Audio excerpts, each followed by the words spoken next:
Welcome to the Living in North Austin YouTube channel. My name is Connor Olson, and today we are not talking about North Austin. We are heading down south to learn a little bit about the suburb of Kyle. So let's get started. Thank you so much for tuning into this video. If you have any questions about relocating to the Austin area, my information is in the description below. Feel free to shoot me an email or a text. Be happy to get back to you and chat with you about your upcoming move. Now let's talk about Kyle, Texas.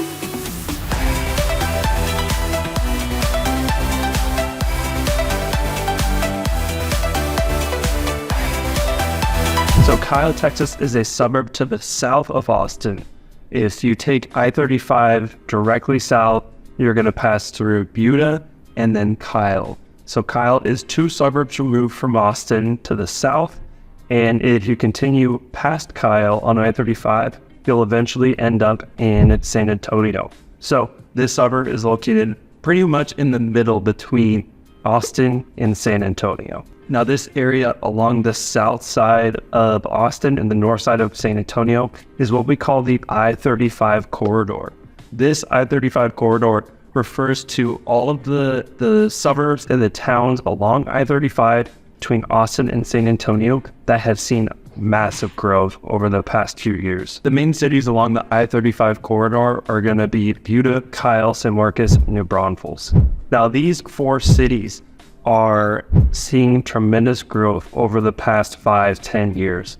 So before that, there were very, very small towns, but with the rapid growth of Texas, of Austin, and San Antonio, a lot of people are looking for cheaper housing in places where they can get a bigger house, and they end up going more to the suburbs and further out of town. So that has led to a ton of growth in the I-35 corridor. And today we're going to be talking about Kyle, that arguably might have seen the most growth out of all 4 of these suburbs in the past decade. So Kyle is located along I-35. It's about 20 miles south of Austin, and the commute time from Kyle to downtown Austin without traffic can be as little as 30 minutes. But if you get stuck in traffic, it could be upwards of an hour.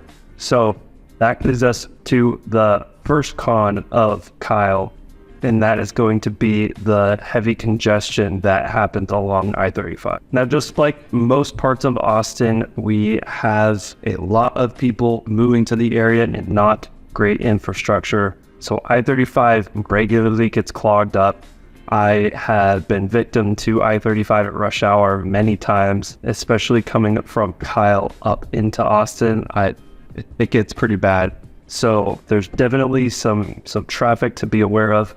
And I think the biggest downside with this is that there's only one way to get from Kyle to Austin. The I-35 is the straight shot. There are ways where you can weave your way through the back roads, end up on Mopac on the west side, and then go up.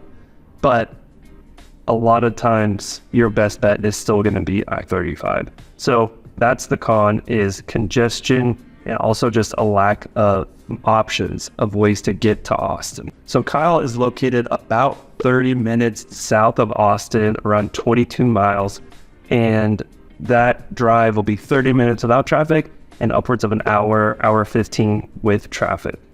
And Kyle, like I said, is located between Austin and San Antonio. So that is our first pro, and that is proximity to Austin and to San Antonio. Now, it's a really great perk being able to choose between going to Austin or San Antonio for things like events. You know, San Antonio has more major sports leagues than Austin does. So that's a great perk. Being able to choose which airport you go out of is also a nice perk. Austin is a relatively small airport, so it would be nice to have an easy shot to San Antonio as well. And then just checking out different local things that are happening. You know, San Antonio has some really great tourism spots. They got the Alamo, they got the Riverwalk. So there's definitely a lot of perks of being between both major cities. And a lot of people don't realize that Austin and San Antonio are actually very close to each other. It's about an hour 15 to an hour 45 to get from Austin to San Antonio. So it's very convenient being able to split that difference, so you can have 2 options where you want to go for your major things that you need to head to a big city for. Pro number 2 is the growing community. So Kyle has seen a ton of growth recently, And there are a lot of people that want to end up in Kyle right now. Wanted to make this video because over the last 3 weeks, I've gone to Kyle, I think 4 or 5 times to look at homes.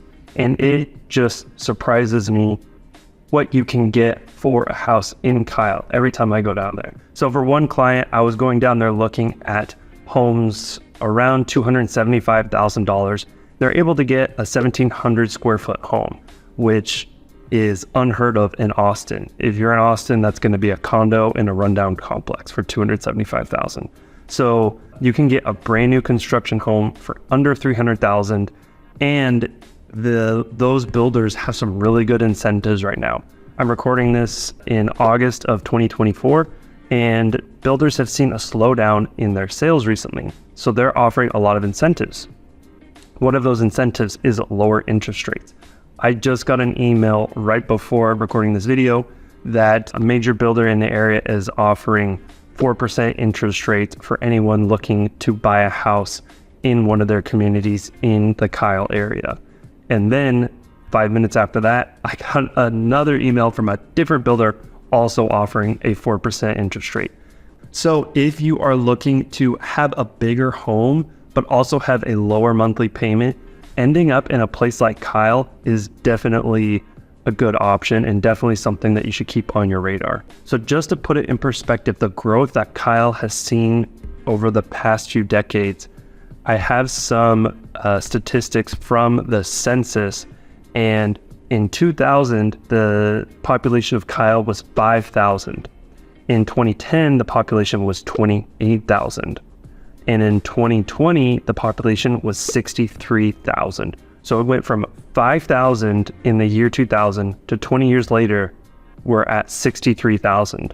So this population has increased by 12 times in the past 20 years. So it really was kind of this overlooked small town feel and just has blown up over the past 2 decades. New construction isn't the only place you're going to be finding good value on homes. So I toured a couple homes for someone looking for a house over 2,500 square feet.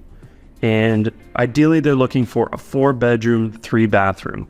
And I was surprised to see homes priced at $275, $300, $325, $350. Again, compared to Austin, that's about half the price of what you pay in Austin down in Kyle. So you can get a much larger house for a growing family in Kyle than you could in Austin. So definitely the affordability of homes in Kyle is going to be our pro number 3, and that is a big reason why people are looking to relocate to Kyle from the more expensive Austin area, from the more expensive San Antonio area. And pro number 4 is going to be the small town feel. Now this might be a little contradictory, talking about how much it's growing and becoming this bigger city, but Kyle is really trying to preserve its small town feel and get back to its roots. Just in July of this year, the city of Kyle agreed to purchase 3 buildings in downtown Kyle for over $4 million. And their goal with this is to help revitalize their downtown. They want to keep the character. They want to have a nice little strip with shopping, with restaurants, getting people to come into the main street area of Kyle, because a lot of this population growth is on the outskirts of town. The builders can buy these massive pieces of land around the peripherals of the city. So there's a lot of growth on the exterior, and they want to bring it to the downtown. So right now the city is actively trying to encourage people to come back into downtown and revitalize that part of the city as well. So the city of Kyle is definitely prioritizing getting their town to feel like a small town feel once again. In addition to that, the city of Kyle is offering a grant to local business owners of up to $25,000 for qualifying renovations to the exterior of their buildings. So the city is saying, please update the exterior of your buildings in the historic part of town, and we will help you subsidize those costs as we try to revitalize the downtown area. Okay, so now let's talk about some of the cons of living in Kyle. And the first and most notable one that I've hinted on before is the congestion. So Kyle is located along I-35, and there is a ton of traffic between Austin and San Antonio, and also just all the people that are moving to the I-35 corridor. So whether you're looking to go, drive into Austin or drive to San Antonio, you're likely going to be hit with some traffic. So that is definitely the first con, is that there's a lot of congestion on I-35, and there's not a great way to get to Austin without going through I-35. Con number 2 is going to be overcrowding in the school districts.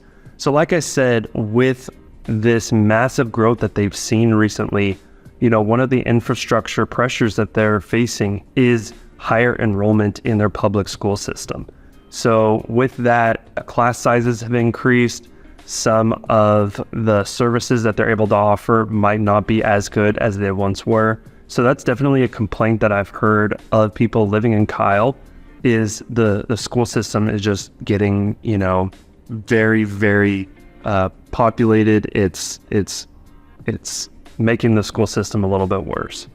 And I think this is also twofold. One is the population growth, but 2, with this affordable housing, you're mostly targeting families.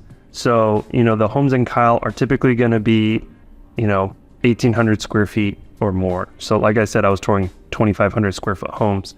So those attract families with more kids, bigger families, puts more of a strain on the public school system. So that's definitely going to be con number 2. Con number 3 is going to be higher property taxes in Kyle. Now, with property taxes, it really depends on the area. I toured a new construction community last week, and they said the property tax was 1.8%. I have also toured some that they said the property tax was 2.6%. So it all depends on the community. But for the most part, in Kyle, you're going to see the higher property taxes. And the reason for that, like I said, is the massive infrastructure reinvestment that they're having to make right now.